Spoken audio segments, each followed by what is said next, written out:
वृषशैलाधिप एव दैवतन्नः वृषभाद्रेश्वर एव दैवतन्नः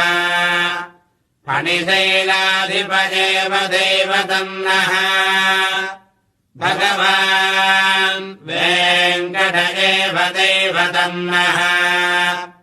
श्रीश्रीनिवासः परदैवतन्नः श्रीश्रीनिवासः परमम् धनन्नः श्रीश्रीनिवासः कुलदैवतन्नः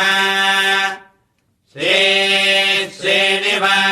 परमागजन्नः भक्त्राब्जे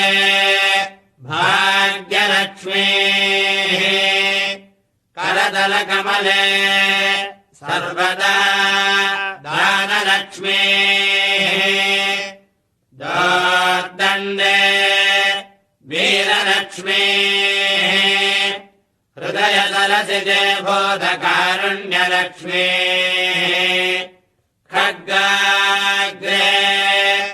शौर्यलक्ष्मीः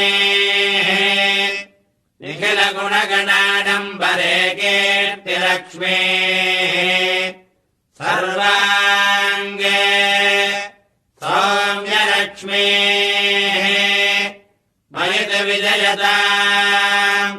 सर्वसाम्राज्यलक्ष्मीः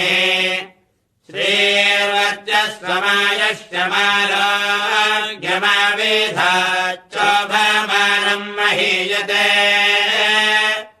धान्यम् धनम् पदम् बहुपत्तलाभम् शतसंवत्सरम् दीर्घमायुः श्रियः कान्ताय कल्याणनिलये निधये श्रीवेङ्कटनिवासाय श्रीनिवासाय